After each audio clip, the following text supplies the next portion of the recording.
चलिए दोस्तों, हमारा टॉपिक चल रहा है रासायनिक उर्वरक। अब देखिए दोस्तों, रासायनिक उर्वरक में उर्वरक क्या है, हमारा टॉपिक चल रहा है। अब आज की हम क्लास में क्या देखेंगे? फास्फोरस के उर्वरक। ठीक है ना। आज हम किसके बारे में बात करेंगे? फास्फोरस के उर्वरकों के बारे में। तो हेडिंग डाल लेंगे यहाँ। देखिए दोस्तों, फास्फोरस के फास्फोरस के उर्वरक। ठीक है ना। फास्फोरस के उर्वरकों के बारे में क्या है, हम चर्चा करेंगे। दोस्तों, ये फास्फोरस के उर्वरक हैं। ये पेड़ पौधों को फास्फोरस को किस रूप में देते हैं? फास्फेट के रूप में देते हैं। किस रूप में देते हैं? ध्यान रखना, ये उर्वरक होते हैं फास्फोरस के। वो फास्फोरस को किस रूप में देते हैं? फास्फेट के रूप में देते हैं। ठीक है ना। फास्फोरस को तो देखिए लिखेंगे, ये उर्वरक फास्फोरस को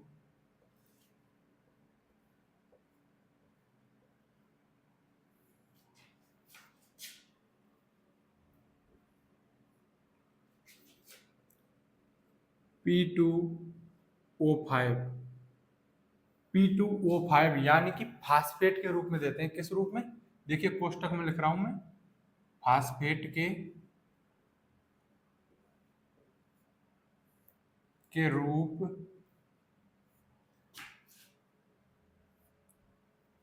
में पौधों को प्रदान पौधों को क्या लिख रहा है? प्रदान कराते हैं।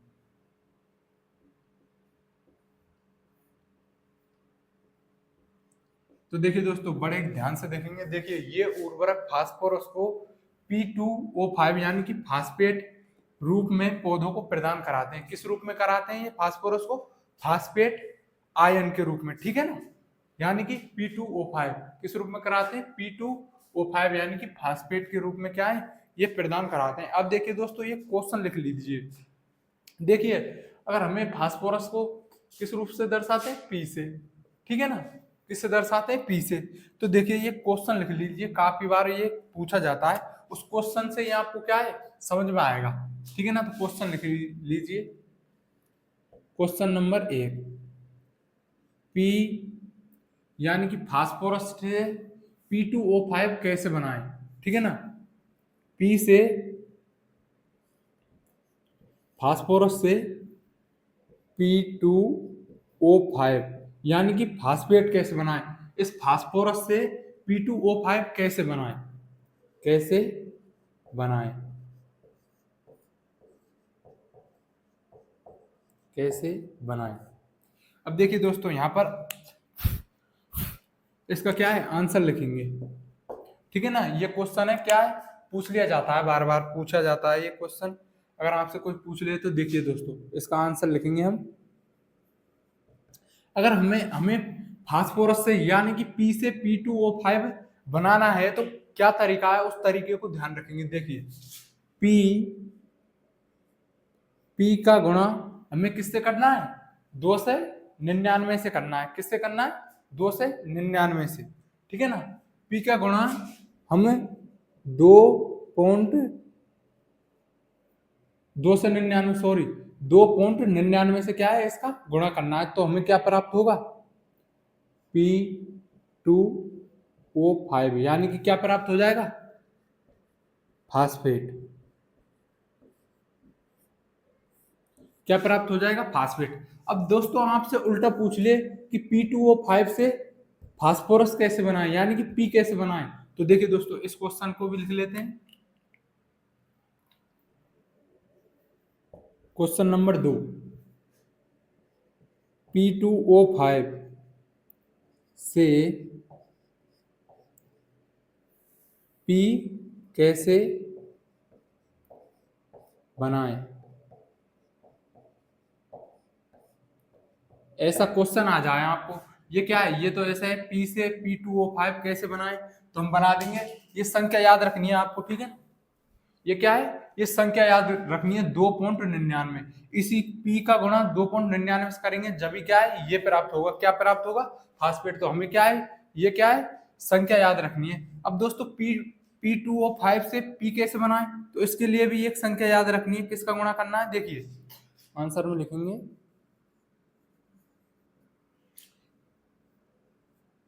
P2O5 का गुणा करना है। वो संख्या क्या है जिससे मैं इसका गुणा कर रहा हूं, वो संख्या क्या है हमें याद रखनी है। तो किससे गुणा करना है हमें, 0.43 से। अगर हम P2O5 का गुणा 0.43 से करेंगे तो हमें क्या प्राप्त हो जाएगा, P, यानी कि फास्फोरस क्या है प्राप्त हो जाएगा। तो इस क्वेश्चन को क्या है अच्छे से इन संख्याओं को क्या है आपको याद रखना है। देखिए P का गुणा हम 2.99 से करेंगे तो क्या प्राप्त होगा, हमें P2O5 यानी कि फास्फेट प्राप्त हो जाएगा। अगर क्वेश्चन ऐसे आए तो हमें क्या करना है, P2O5 गुणा 0.43 से करना है, जब हमें क्या प्राप्त होगा, P, यानी कि फास्फोरस प्राप्त होगा। ठीक है ना दोस्तों, समझ में आ गई ये चीज, समझ में आ गई।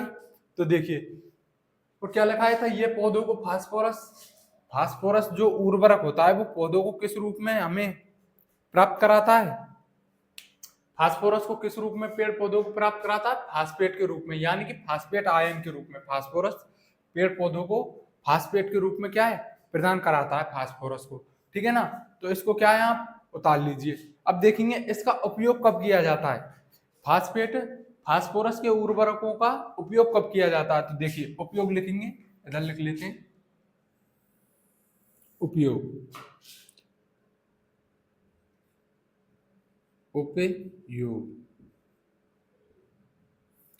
उपयोग कब किया जाता है। देखिए दोस्तों बड़े ध्यान से देखेंगे, जब हम बीज को बोते हैं, किसी फसल को बो रहे हैं या किसी पौधे को बो रहे हैं, तो बीजों के साथ ही फास्फोरस के उर्वरकों को क्या है प्रयोग किया जाता है। ठीक है ना, बीजों के पास पास ही। ठीक है ना, तो बीजों को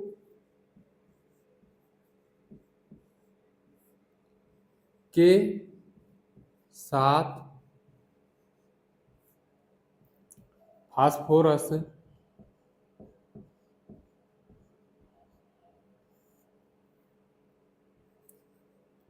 के उर्वरकों का प्रयोग किया जाता है। अर्थात लिख लीजिए बीजों के पास पास, बीजों के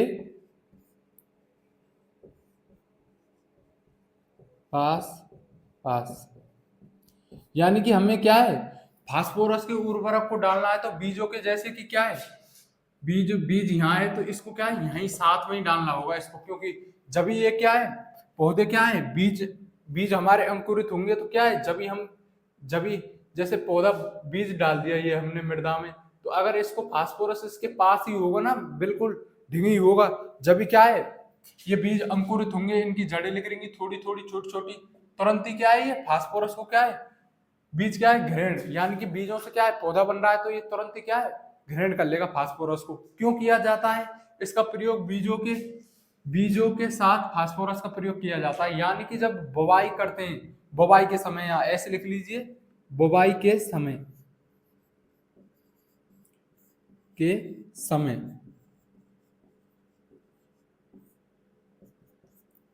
किया जाता, कारण लिख लीजिए क्यों किया जाता, क्योंकि ये है फास्फोरस है वो अचलित होता है। जैसे कि हमने खेत में दे दिया और ये पौधे लग रहे हैं, जैसे यहाँ दे दिया, जैसे ये पौधा है मान के चले, और यहाँ फास्फोरस दे दिया, तो ये क्या है यहाँ तक नहीं पहुंच पाएगा। अगर यूरिया दे दिया वो तो क्या है फैल जाता है, इसका पर्णीय छिड़काव भी नहीं किया जाता है, क्योंकि जैसे पत्तों पर दे दिया तो ये क्या है पत्तों पर ही रह जाएगा। इसलिए क्या है इसको बीजों के साथ मिला के दिया जाता है ताकि बीज जहां पर है वहीं ये फास्फोरस पहुंच जाए, और क्या है जब बीज अंकुरित हों तो क्या है उनकी जड़ें क्या है जैसे छोटी जड़ें लेकर रही हैं बीजों से, पौधा बनने वाला तो तुरंत ही क्या है वो बीज फास्फोरस को क्या है ग्रहण कर लेगा। इसलिए इसका कारण लिख लीजिए क्यों किया जाता है, कारण लिख लीजिए क्योंकि यह अचलित होता है, क्योंकि अचलित होता है ये क्या है, अचलित होता है, इसलिए क्या है, जब हम बुवाई करते हैं तो बीजों को क्या है साथ में मिलाकर या साथ ही क्या है ये फास्फोरस क्या है दिया जाता है। तो अब देखेंगे दोस्तों हम फास्फोरस का वर्गीकरण। क्या है ये मृदा में क्या है अचलित होता है, ठीक है ना। फास्फोरस को उर्वरक क्या है ऐसे लिख लीजिए, यह मृदा में अचलित होता है।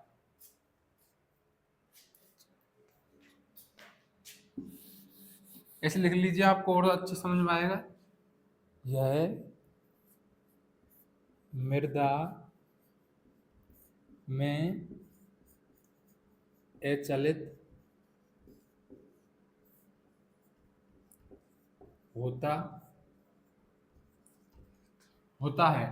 यह क्या है मृदा में अचलित होता है, इसलिए क्या है बीजों के साथ ही इसका प्रयोग किया जाता है। अब देखिए दोस्तों उतार लीजिए इसको, और इनमें क्या है इन संख्याओं को याद रख लेना आप, तो ही बन पाएगा ये, ठीक है ना।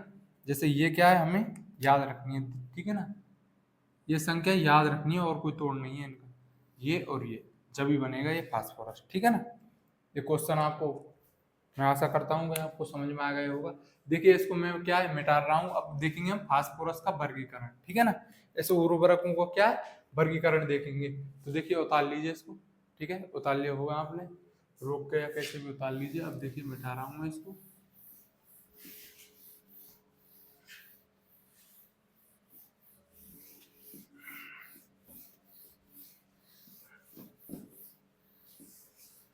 अब क्या है इसका क्या देखेंगे वर्गीकरण देखेंगे।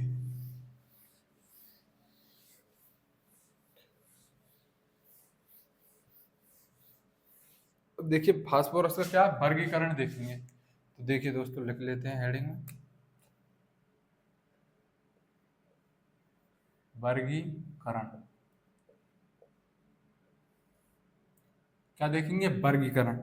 अब देखिए दोस्तों वर्गीकरण देख रहे हैं तो यह क्या है 3 प्रकार के होते हैं। देखिए ये उर्वरक कितने प्रकार के होते हैं 3 प्रकार के, यानी कि देखिए क्या है जल में घुलनशील उर्वरक, और सिट्रस अम्ल में घुलनशील उर्वरक, और क्या है अघुलनशील क्या है उर्वरक। ये 3 प्रकार के होते हैं। तो देखिए पहला लिखेंगे हम जल में घुलनशील उर्वरक। जल में घुलनशील उर्वरकों के बारे में देखेंगे। देखिए पहला पॉइंट देखेंगे हम जल में घुलनशील उर्वरक। पहला पॉइंट क्या हो जाएगा हमारा, जल में घुलनशील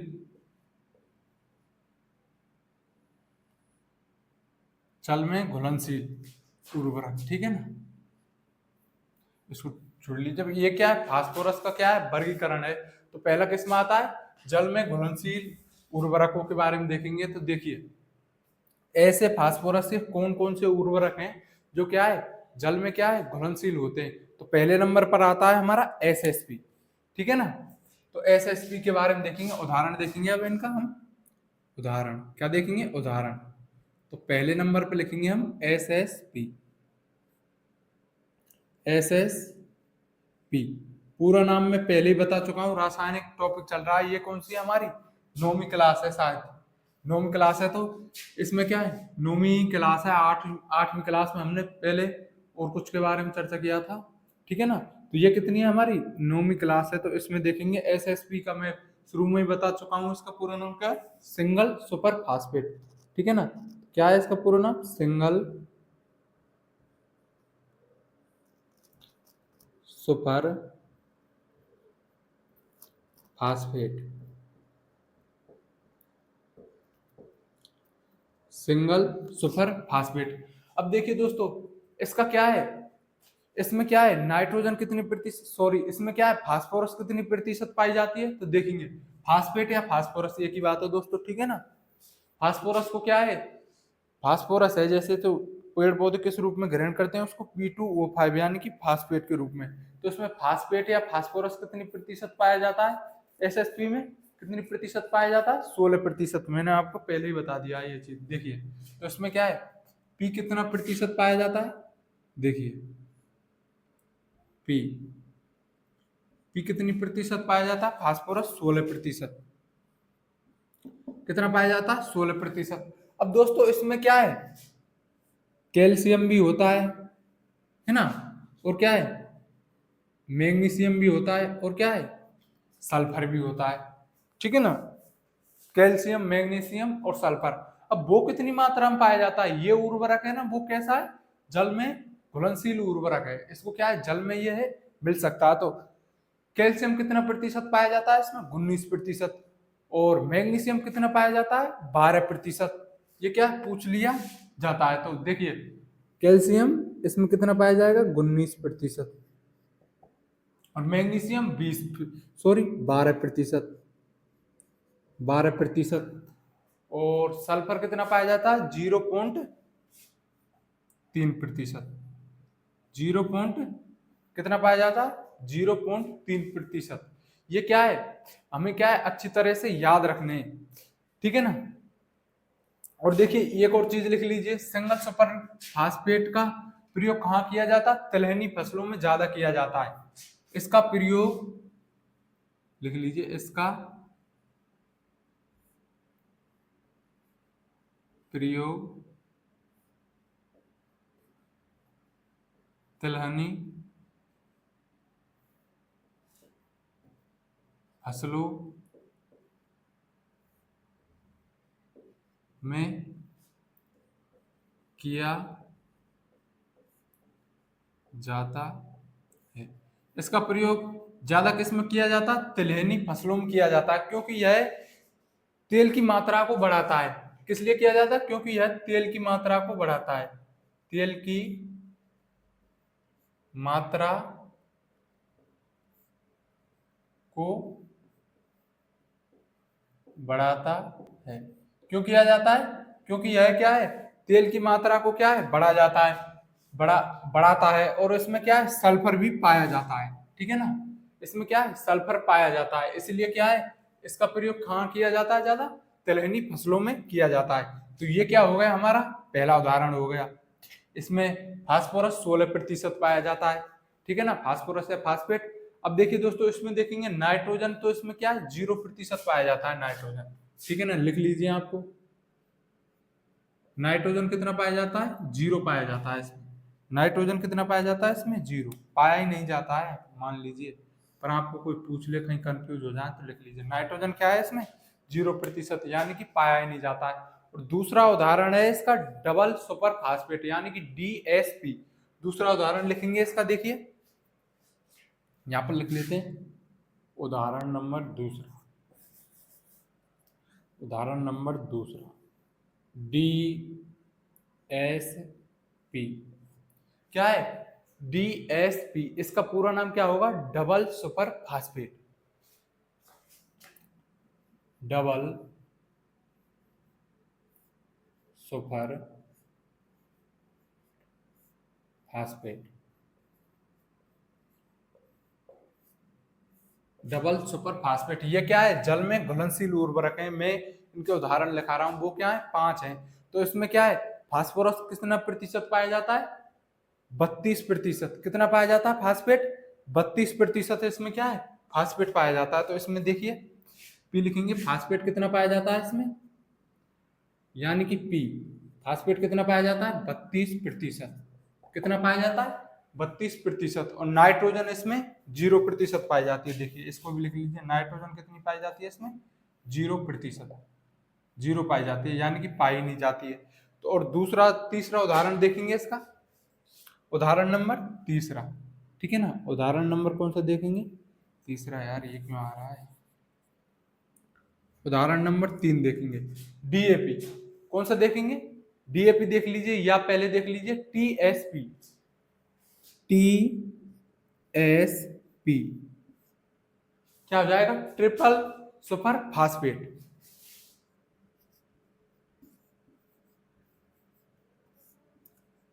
सुपर फास्फेट। तो देखिए दोस्तों, इसमें फास्फेट कितना प्रतिशत पाया जाता है, देखिए लिख लीजिए P कोष्टक में फास्फेट, P का मतलब क्या है, फास्फेट, P का मतलब फास्फेट या फास्फोरस कह लीजिए, पर यहाँ पर क्या है, फास्फेट के रूप में क्या है, ये फास्फोरस को प्राप्त कराते हैं, तो इसलिए क्या है, फास्फेट के नाम से जाना जाएगा अब इसको, ठीक है ना। बस फास्फोरस और फास्फेट कह ले तो ज्यादा कोई अंतर नहीं है, ये आयन बन जाता है फास्फोरस से, ठीक है ना, जब पेड़ पौधे ग्रहण करते हैं तो, ठीक है ना, इतनी सी बात है। तो इसमें कितना पाया जाएगा, 48%। नाइट्रोजन इसमें भी नहीं पाया जाता है, लिख लीजिए, वैसे भी लिखाने की कोई चीज नहीं है, पर नाइट्रोजन कितना पाया जाता है, 0%, ठीक है ना। लिख लीजिए, कहीं आपसे पूछ ले कि भैया नाइट्रोजन पाया जाता है या नहीं पाया जाता है, इसलिए क्या है मैं लिखा रहा हूँ। अब तीसरा चौथा देख लीजिए, कौन सा चौथा चौथा उदाहरण कौन सा हो जाएगा, पहले बताया था डीएपी, डाई अमोनियम फास्फेट, चौथा हो जाएगा डीएपी। पूरा नाम क्या है, di ammonium phosphate, di ammonium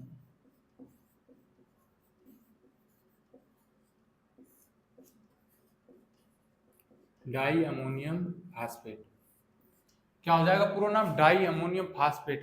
अब देखिए दोस्तों, इसमें फास्फेट कितना पाया जाता है, 46% पाया जाता है, ध्यान रखना है, ठीक है ना। फास्फेट कितना प्रतिशत पाया जाता है, फास्फेट, ठीक है ना, कितना पाया जाता है, 46% पाया जाता है। और नाइट्रोजन इसमें 18% पाया जाता है, नाइट्रोजन डीएपी में कितना पाया जाता है, 18%। तो देखिए दोस्तों, इसमें नाइट्रोजन कितना पाया जाता है, 18%, ठीक है ना। और एक लास्ट उदाहरण देख लीजिए, MAP, मोनो अमोनियम क्या है, फास्फेट, ठीक है ना। पांचवा उदाहरण देख लीजिए इसका, mono ammonium phosphate, MAP, mono ammonium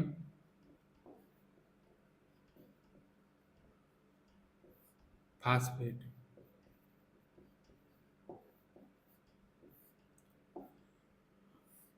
तो इसमें कितना पाया जाता है, पी, फास्फेट, पी मतलब यानी कि फास्फेट कितना पाया जाता है, 48%, और 11% क्या है, नाइट्रोजन पाई जाती है।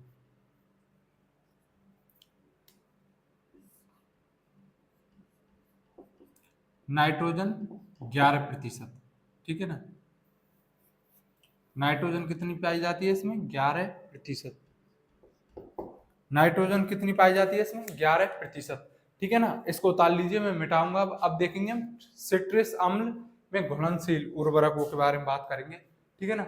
इसको उतार लीजिए, आप उतार लिया होगा। अब देखिए, अब देखेंगे हम वर्गीकरण में दूसरा, सिट्रस अम्ल में घुलनशील उर्वरक।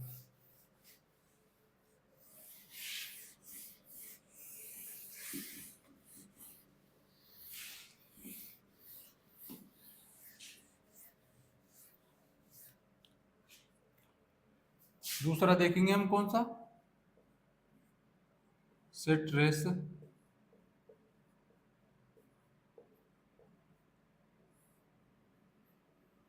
अम्ल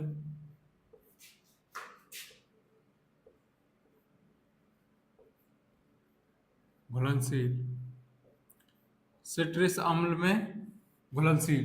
और तीसरा हो जाएगा हमारा वर्गीकरण में, तीसरा हो जाएगा अघुलनशील। क्या हो जाएगा तीसरा, अघुलनशील।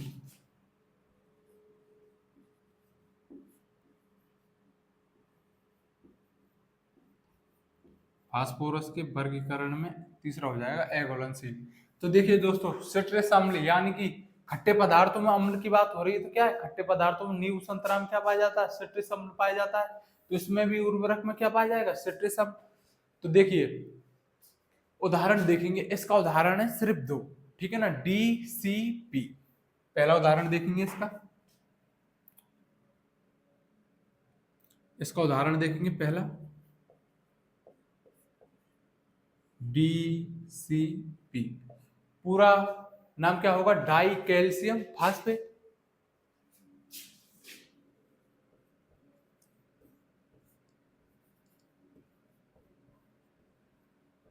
Die calcium phosphate,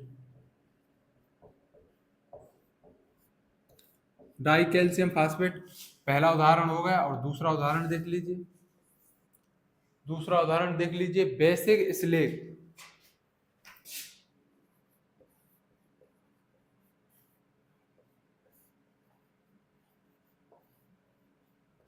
basic slag को दूसरे नाम से भी जाना जाता है बोमस स्लेग, ठीक है ना।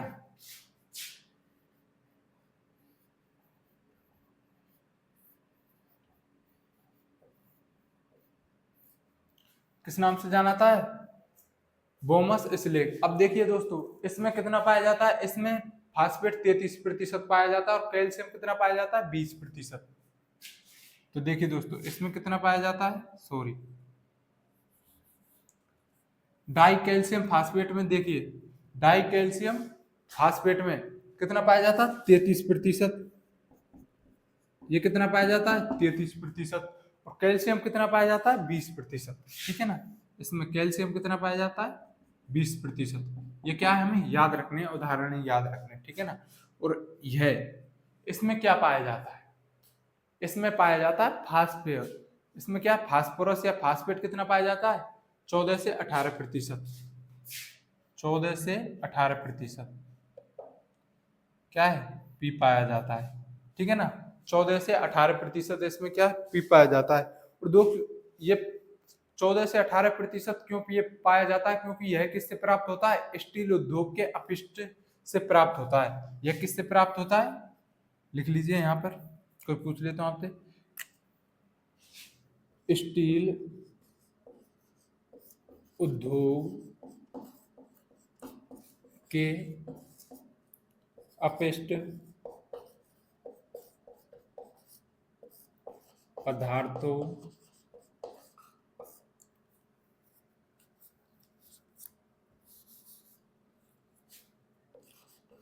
पदार्थों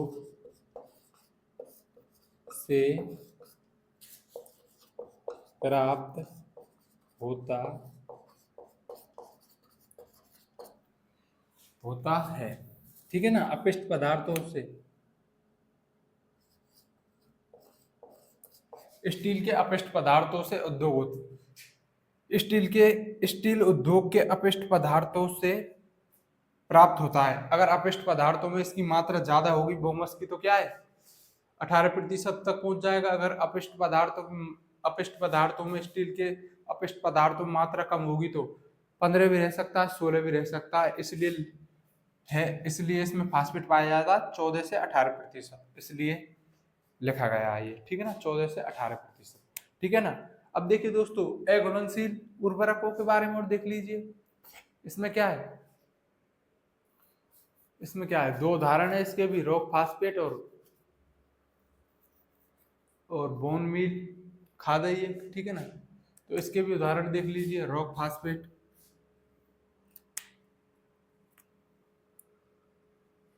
उदाहरण देखेंगे हम अघुलनशील का।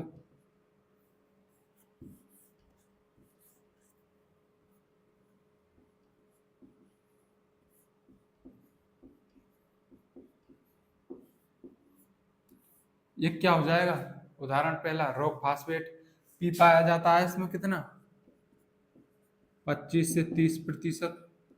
कितना पाया जाता है पी, 25 से 30%। और कैल्शियम 30 से 33%, 30 से 33% ये पाया जाता है।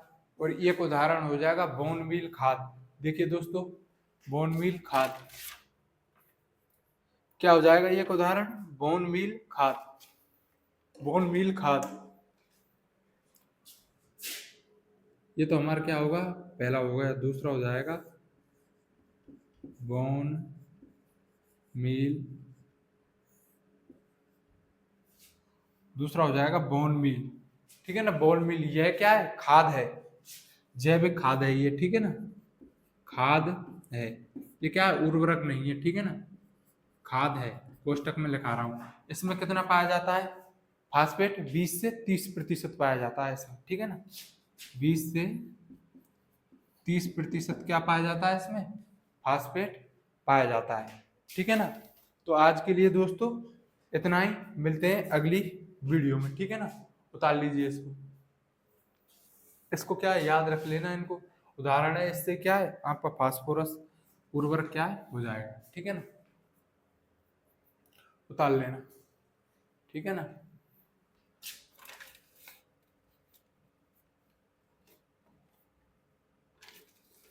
और दोस्तों एक चीज और लिख लीजिए, देखिए इसका प्रयोग यहाँ किया जाता है, अम्लीय मृदाओं में किया जाता है, अम्लीय मृदाओं में किया जाता है, और कार्बनिक मृदा,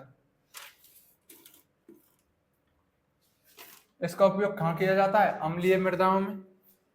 इसका उपयोग कहाँ किया जाता है, उपयोग देखिए, उपयोग लिखेंगे इसका रॉक फास्फेट का अम्लीय मृदाओं में, अम्लीय मृदाओं में,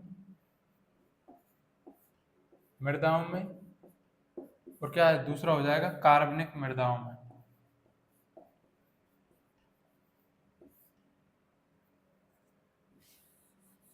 दूसरा लिख लेना इसमें कार्बनिक मृदाओं में, ठीक है ना, दूसरा हो जाएगा कार्बनिक मृदाओं में।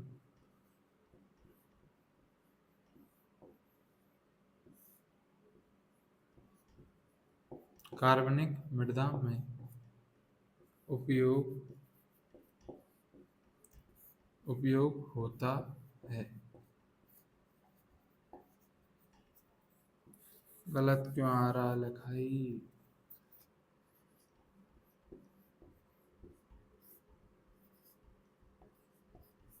उपयोग क्या है, होता है, ठीक है ना।